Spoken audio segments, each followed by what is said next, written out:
Hello everyone. Now that we have a new fire pit, it's time to add some side tables to hold food and drink. We have a few plastic Adirondack chairs for people to relax on by the fire, but we don't really have anywhere to put down a drink or a plate of food. Up until now, we've used a cooler, and that works pretty well. It even has cup holders. But that's not going to work long term, so we need some side tables. What do we need to make these side tables?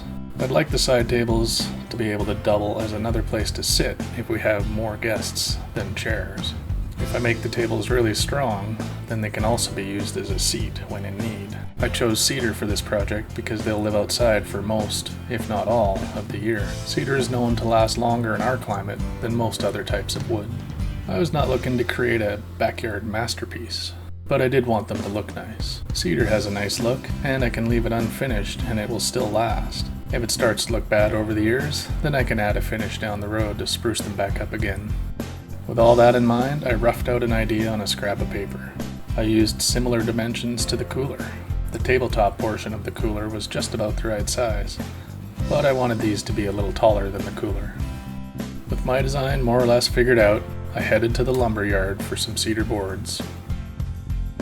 I bought 8 cedar 2x4s, each 8 feet long, and 2 cedar 1x6s, also 8 feet long. This should be enough to make 2 tables. I started cutting the 2x4s to length. I needed 8 lengths at 24 inches. The portable miter saw stand that I have has extendable arms, with a stop block on the end that you can lift into place if you need it. It worked well for the 24-inch cuts.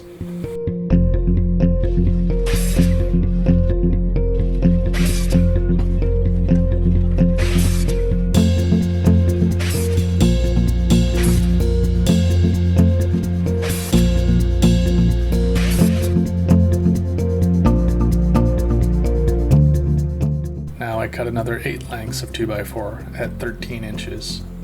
I couldn't use the miter saw stand's built-in stop block for this cut. The piece is too short to reach the inner limits of this stand's stop block. The saw does have a clamp of its own that I can use to hold down a block for the 13-inch cuts. So I set up my block and made the cuts.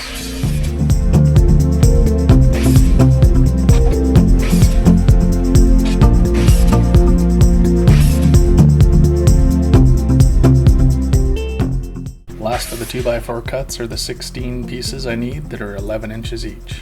This cut was too small for the clamp setup from the previous cuts, so I ended up doing these the slow way, measuring and cutting each one and verifying that they all end up the same length. These parts I'll use to make a box frame that should be really strong. Then later I'll add the tabletop to the box. We'll use the 1x6 boards for that.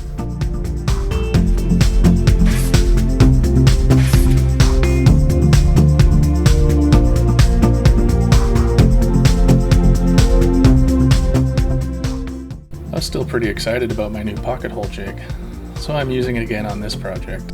I used it a lot on the raised beds. I'll add a link on screen for that video if you're interested. I drilled 2 pocket holes in each end of the 11-inch pieces, all 16 of them.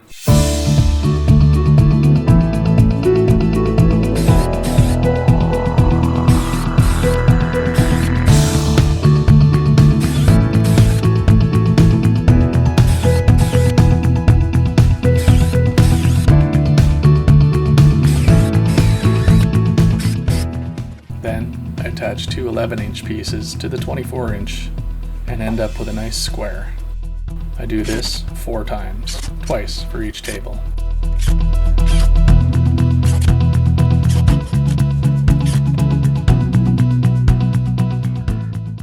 Then I do the same for the 13-inch boards, again, twice for each table.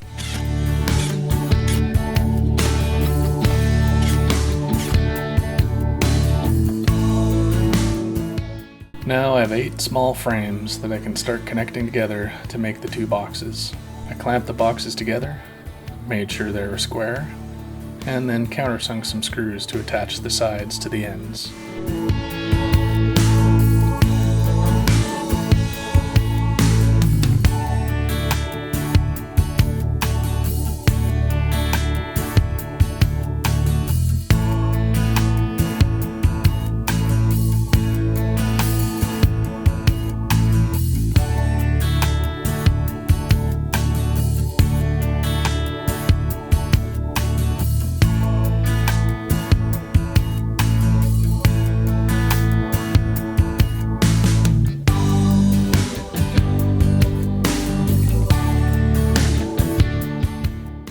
used extra screws to make sure they're strong. I set up the miter saw to cut the 1x6 boards to 18-inch lengths. Each tabletop will have 5 of these.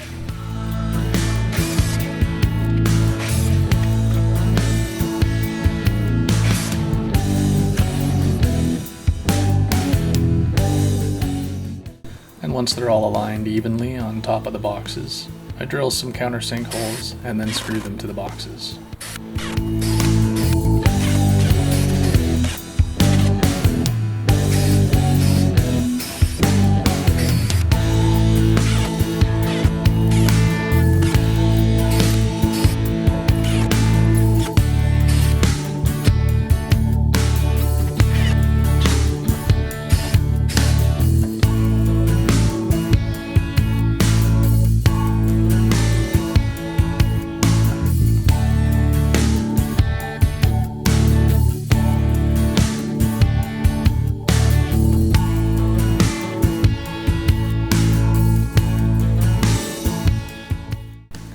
The tops are on, and there they are.